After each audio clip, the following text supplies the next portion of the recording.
দ্বিতীয় পর্যায়ে justice for RG Kar এই দাবিতে এবার সিঙ্গুরের রাস্তা আজকে মেয়েদের দখলে।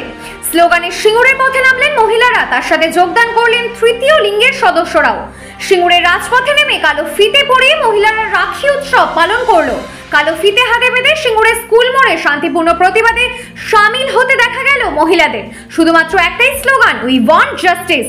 সিঙ্গুরের স্থানীয় বাসিন্দা অঙ্কিতা সরকার জানান, আজকে যে রাখি উৎসব, সেই রাখি উৎসবকে উৎসব হিসেবে না পালন করে প্রতিবাদ হিসেবে পালন করছে তারা, যেখানে রাখির বদলে হাতে বেঁধেছে কালো ব্যান্ড এবং ফিতে।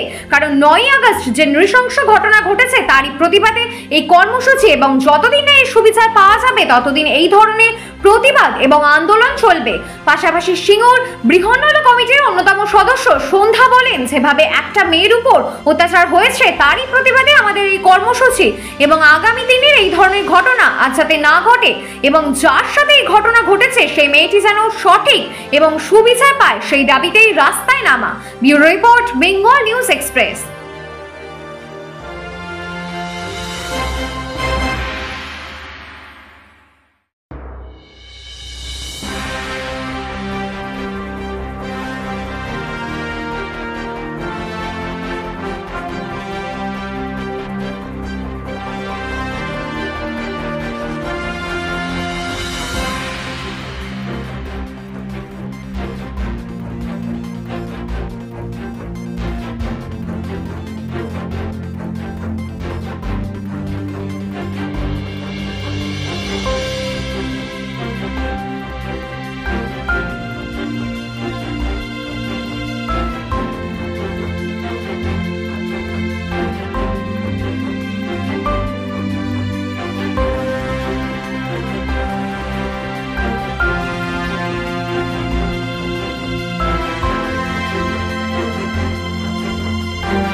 আপনাদের আজকের কর্মসূচিটা কি?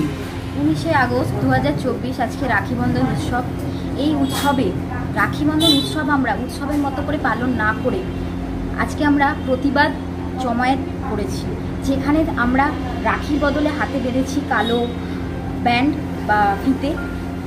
এটা একমাত্র এই জন্যই বেঁধেছি যে 9ই আগস্ট যে ঘটনা আমাদের ঘটে গেছে, যে ডাক্তারের সাথে নরকীয় হত্যাকাণ্ড ঘটেছে, সেইটার প্রতিবাদে আমরা যতদিন না সুবিচার পাচ্ছি ততদিন এই প্রতিবাদ আন্দোলন চলতে থাকবে। আপনার নাম?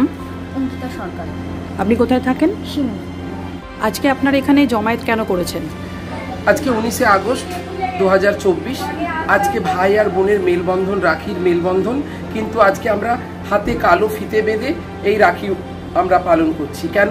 আজকে যে মেয়েটি আজকে অত্যাচার হয়ে যে নৃশংসভাবে যে হত্যা হয়েছে, যে মেয়েটিকে হত্যা করা হয়েছে, তার প্রতিবাদ করার জন্য আজকে আমরা কালো রাখি বেঁধেছি। এই জন্য আজকে আমরা এখানে একত্রিত হয়েছি, জমায়েত হয়েছি। আগামী দিন যেন এই জিনিসগুলো না হয় এবং ওই মেয়েটি যেন সুবিচার পায়, সঠিক বিচার যেন পায়, এটাই আমাদের আশা, এটাই আমাদের দাবি। আপনার নাম? আমার নাম সন্ধ্যা হিজড়া। আমি সিঙ্গুর হিজড়া কমিটি থেকে বিলং করি, এখানে উপস্থিত হয়েছি।